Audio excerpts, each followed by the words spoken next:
இன்றைய முக்கிய செய்திகள். புதுச்சேரியில் என்ஆர் கோப்பைக்கான ஆல் இந்தியா லெவல் டென்னிஸ் போட்டி இன்று துவங்கியது. போட்டியானது Puducherry NR tennis court, circle டி Pondicherry white town, circle sports Pondicherry Anna Salai, Indira Gandhi stadium Uppalam, Indira Nagar tennis court Gorimedu உள்ளிட்ட 8 இடங்களில் நடைபெறுகின்றது.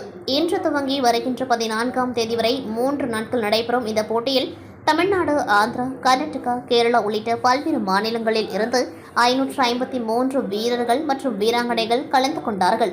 கோரிமேடு என்ஆர் டென்னிஸ் மைதானத்தில் துவங்கிய போட்டியில் சிறப்பு விருந்தினராக கலந்து கொண்ட முதலமைச்சர் ரங்கசாமி டென்னிஸ் விளையாடி போட்டியினை துவக்கி வைத்தார். அப்பொழுது போட்டியில் கலந்து கொண்ட விளையாட்டு வீரர்கள் முதலமைச்சர் ரங்கசாமிக்கு ரோஜா பூக்களை கொடுத்து வாழ்த்துக்களை பெற்றனர். மேலும் முதலில் விளையாடும் அணிகளை தேர்வு செய்த முதலமைச்சர் ரங்கசாமி வீரர்களுக்கு வாழ்த்துக்களை தெரிவித்து இலவசமாக டி-ஷர்ட்டுகளையும் வழங்கினார்.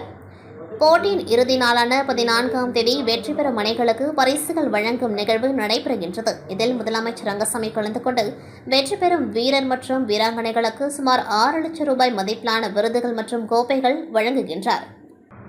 புதுச்சேரி அமைச்சர் ஜான்குமார், லதா தம்பதியினர் இன்று தங்களின் 35வது திருமண நாளை கொண்டாடினர். காலையில் அம்மாவிடம் அவர்கள் ஆசி வாங்கினர். பிள்ளைகளுக்கு வாழ்த்து கூறினர். புதுச்சேரி அரசியல் தலைவர்கள், தொழிலதிபர்கள், காமராஜர் நகர், நெல்லித்தோப்பு, முதலியார்பேட்டை முதலான பல்வேறு தொகுதிகளை சேர்ந்தவர்கள் நேரிலும் தொலைபேசியிலும் வாழ்த்து தெரிவித்தனர். காமராஜர் நகர் தொகுதி எம்எல்ஏ அலுவலகத்தில் நெல்லித்தோப்பு தொகுதி பாஜக தலைவர் விஜயராஜ் அவர்கள் அமைச்சர் மற்றும் அவரது மனைவி படத்தை நினைவு பரிசாக வழங்கி சால்வை அணிவித்து வாழ்த்து கூறினார். அலுவலகத்தில் உணவு உண்ண வந்தவர்கள் முன்னிலையில் கேக் வெட்டிய அமைச்சர், அவரது மனைவி, மகன் ரிச்சர்ட் எம்எல்ஏ விஜயராஜ்க்கு கேக் ஊட்டினர். அவரது திருமண நாளை ஒட்டி இன்று அசைவ விருந்து அளித்தார். காமராஜர் நகர் தொகுதி உள்ளிட்ட மக்கள் வந்து சாப்பிட்டு அமைச்சருக்கு வாழ்த்து தெரிவித்தனர்.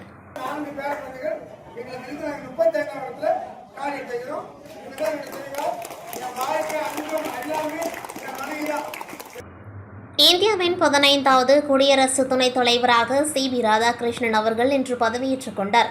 ஜனாதிபதி மாளிகையில் நடந்த எளிமையான விழாவில் ஜனாதிபதி திரௌபதி முர்மு அவர்கள் அவருக்கு பதவி பிரமாணம் செய்து வைத்தார். பிரதமர் மோடி, மத்திய உள்துறை அமைச்சர் அமித்ஷா, பாதுகாப்புத்துறை அமைச்சர் ராஜ்நாத் சிங் முதலான அமைச்சர்கள் பலர் கலந்து கொண்டு துணை ஜனாதிபதிக்கு வாழ்த்து தெரிவித்தனர். துணை ஜனாதிபதியாக பதவியேற்றுள்ள சி.வி. ராதாகிருஷ்ணன் அவர்களுக்கு புதுவை மாநில பாரதிய ஜனதா கட்சி தலைவர் ராமலிங்கம் வாழ்த்துக்களை தெரிவித்துள்ளார். தமிழர்களுக்கு இன்று ஒரு பொன் நாள். தமிழர் ஒருவரை நாட்டின் உயர் பதவியில் அமர வைத்து அழகு பார்த்திருக்கும் பாரத பிரதமர் மோடி அவர்களுக்கும், மத்திய உள்துறை அமைச்சர் அமித்ஷாஜி அவர்களுக்கும், தேசிய பாஜக தலைவர் ஜே.பி. நட்டா அவர்களுக்கும், அவரை இந்த பதவிக்கு கொண்டுவர வாக்களித்த அத்தனை பேருக்கும் புதுச்சேரி பாரதிய ஜனதா கட்சி சார்பில் நன்றியை தெரிவித்துக் கொள்கின்றேன். துணை ஜனாதிபதி அவர்கள் புதுச்சேரியின் கவர்னராக சிறிது காலம் இருந்தார். அவர் புதுச்சேரியில் இருந்த காலத்தில் மக்களை நேரில் சந்தித்துதான் ஒரு எளிமையான தலைவர் என்பதை எடுத்து காட்டினார். ஏழைகள் மத்தியில் அவர் தனக்கென ஒரு நிலையான இடத்தை பிடித்தார். பாரதிய ஜனதா கட்சியை சேர்ந்தவர்கள் மக்களோடு எப்பொழுதும் தொடர்பில் இருந்து அவர்களிடமிருந்து அரசியல் கற்று அதிகாரத்தை அடைந்து மக்களுக்கு சேவை செய்கிற தொண்டுள்ளம் படைத்தவர்களாக மாறுகிறார்கள் என்பதற்கு துணை ஜனாதிபதி ஒரு எடுத்துக்காட்டு. இந்த நேரத்தில் இந்தியா முழுக்க கொண்டாட்டங்கள் நிகழ்ந்து கொண்டிருக்கின்றன.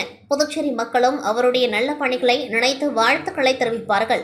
புதுச்சேரி பாரதிய ஜனதா கட்சியின் சார்பில், அதன் நிர்வாகிகள், தொண்டர்கள் சார்பில் என்னுடைய நல்வாழ்த்துக்கள் மீண்டும் துணை ஜனாதிபதி அவர்களுக்கு தெரிவித்து மகிழ்கின்றேன் என்று புதுச்சேரி மாநில பாரதிய ஜனதா கட்சி தலைவர் வி.பி. ராமலிங்கம் தெரிவித்துள்ளார்.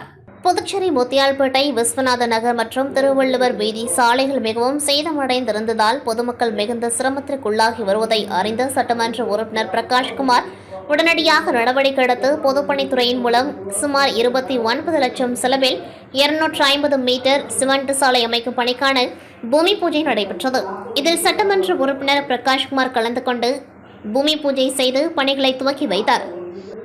அதனைத் தொடர்ந்து முத்தியால்பேட்டை பகுதி அனைத்து மக்களுக்கும் ஒரு சிறப்பான மருத்துவம் எளிதில் கிடைக்க வேண்டும் என்ற எண்ணத்தின் ஒரு பகுதியாக முத்தியால்பேட்டை தொகுதிக்குட்பட்ட திருவள்ளுவர் நகர் மற்றும் காந்தி வீதியில் உள்ள பாரதிதாசன் அரசு மகளிர் கல்லூரி மாணவிகளுக்கு மற்றும் அதனை சுற்றியுள்ள பகுதிக்கும் அவசர மருத்துவ சேவையை கருத்தில் கொண்டு முத்தியால்பேட்டை தொகுதி சட்டமன்ற உறுப்பினர் பிரகாஷ்குமார் முத்தியால்பேட்டை காந்தி வீதியில் அரசுக்கு சொந்தமான இடத்தில் ஒரு நகர மருத்துவ சேவை மையம் புதிதாக கட்டுவதற்காக முயற்சி எடுத்து அதற்கான திட்டம் வகுத்து புதிய நகர்ப்புற மருத்துவ மையம் கட்டுமான பணிக்கான பூமி பூஜை நடைபெற்றது. இதில் முத்தியால்பேட்டை தொகுதி சட்டமன்ற உறுப்பினர் பிரகாஷ்குமார் கலந்து கொண்டு சுமார் 41 லட்சம் மதிப்பில் மேற்படி புதிய நகர சுகாதார மையம் கட்டுமான பணிகளை பூமி பூஜை செய்து துவக்கி வைத்தார்.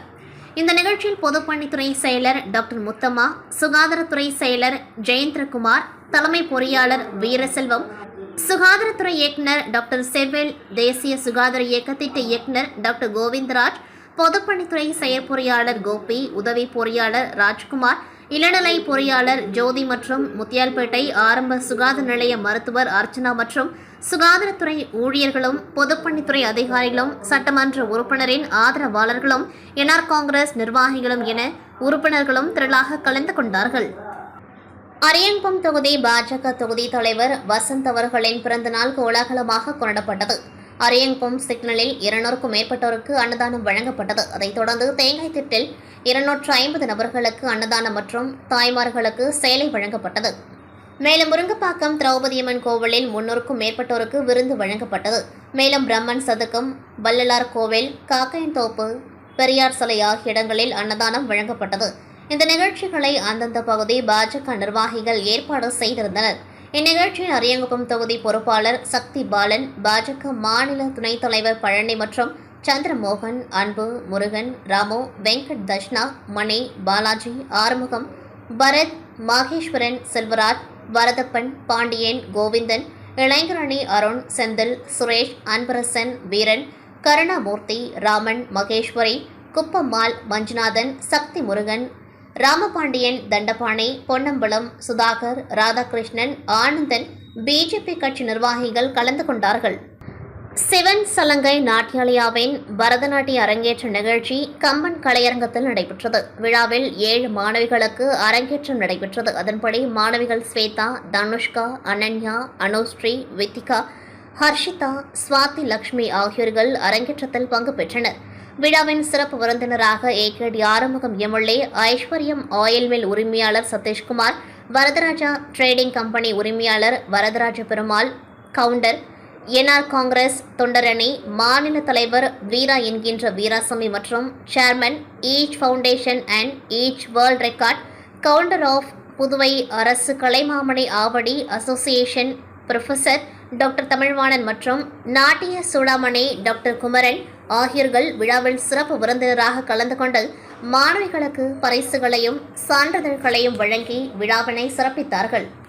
இந்த அரங்கேற்ற விழாவிற்கான ஏற்பாடுகளை சிவன் சலங்கை நாட்டியாலய மற்றும் பிரியங்கா ஆர்ட்ஸ் அகாடமி இயக்குனர் டாக்டர் ஸ்ரீதேவி மற்றும் ஆசிரியர்கள் செய்திருந்தார்கள். உழவர்கரை தொகுதி ரெட்டியார்பாளையம் சுதாகர் நகரில் அமைந்துள்ள ஸ்ரீ முத்து மாரியம்மன் ஆலயம் இடம் விரிவாக்கம் மற்றும் திருப்பணிக்காக ஆலய நிர்வாகிகள் மற்றும் மக்கள் நல்வாழ்வு சங்கத்தின் நிர்வாகிகள் முன்னிலையில் மக்கள் சேவகரும் பாஜக மாநில துணைத் தலைவருமான உழவர்கரை சரவணன் 75,000 ரூபாய் ரொக்க பணத்தினை வழங்கினர். இந்நிகழ்ச்சியின் பொழுது ஊர் தலைவர்கள் டி.கே. குமரகுரு, மூர்த்தி, சிவாஜி, கண்ணன், ராதாகிருஷ்ணன், விஜய், விநாயகம், புருஷோத், மாஃபாஸ், பூபாலன், மணிகண்டன் மற்றும் நலவாழ்வு சங்க நிர்வாகிகள் கலந்து கொண்டார்கள். கடலூர் வட்டம் வருவாய் கோட்டாட்சியர் அலுவலகத்தை முற்றுகையிட்டு கடலூர் மாநகர ஷேர் ஆட்டோ ஓட்டுநர் மற்றும் உரிமையாளர்கள் கடலூர் அனைத்து பொதுநல இயக்கங்களின் கூட்டமைப்பினர் காத்திருப்பு போராட்டத்தில் ஈடுபட்டு ஷேர் ஆட்டோ உரிமையாளர்களின் கோரிக்கைகளை கடலூர் வருவாய் கோட்டாட்சியர் அவர்களின் தலைமையில் பேச்சுவார்த்தை கூட்டத்தில் கலந்து கொண்ட அனைவரும் பேச்சுவார்த்தையின் இறுதி கட்டத்தில் கடலூர் மாநகரில் இயக்கப்படும் அபே ஆட்டோக்கள் மற்றும் ஷேர் ஆட்டோக்கள் விதிமுறைகளுக்குட்பட்டு இயக்கப்பட வேண்டும். கடலூர் மோட்டார் வாகன ஆய்வாளர் விதிமுறைகளில் ஈடுபடும் ஆட்டோ உரிமையாளர்கள் மற்றும் ஓட்டுநர்கள் மீது தினம் வழக்குகள் பதிவு செய்ய வேண்டும். உரிய ஆவணங்கள் ஏதுமின்றி இயக்கப்படும் ஆட்டோக்கள் மீது போக்குவரத்து துறை மற்றும் காவல்துறையினர் வழக்கு பதிவு செய்து பறிமுதல் செய்ய வேண்டும். மேலும் அதற்கான வாராந்திர அறிக்கையை மாவட்ட ஆட்சியர் அவர்களுக்கு அனுப்ப வேண்டும். ஷேர் ஆட்டோ உரிமையாளர்கள் கோரிக்கைகள் மீதான அடுத்த கட்ட கூட்டம் கடலூர் காவல்துறை துணை கண்காணிப்பாளரின் தலைமையில் நடத்த ஏற்பாடு செய்யப்படும் என இறுதியாக முடிவு செய்யப்பட்டது. இதனைத் தொடர்ந்து இந்த கோரிக்கைகள் நிறைவேற்றி தரப்பட வேண்டும் என்றும் அதற்கு மீண்டும் எங்களை பேச்சுவார்த்தைக்கு அழைத்து இந்த உத்தரவாதங்களை செயல்முறைப்படுத்தும் வரை 4 தினங்களுக்கு ஷேர் ஆட்டோக்கள் இயங்காது என்று பத்திரிகையாளர்களுக்கு ராஜசேகரன் ஷேர் ஆட்டோ ஓட்டுநர் உரிமையாளர் சங்க செயலாளர் ராஜசேகரன் பேட்டியளித்தார். தீர்வு காண்ற வரைக்கும் இந்த வாகனத்தை ஓட்டுவதில்லை. எங்களுடைய தீர்வு கிடைக்கும் வரை ஆர்டிஓ தலைமையில் ஒரு பீஸ் கமிட்டி நடந்திருக்கு. அதில் என்ன கொடுத்துருக்குறாங்களா, ஆர்டிஓ தலைமையில் பீஸ் கமிட்டி வச்சிருக்கிறாங்க. இந்த கடலூர் மாவட்ட நிர்வாகம் புதுச்சேரி வீதிகளில் இரவும் பகலும் கட்டுப்பாடின்றி அடைந்து திரியும் திருநாய்களின் எண்ணிக்கையும் அவற்றின் ஆபத்துகளும் அபாயகரமான அளவில் அதிகரித்துள்ளன.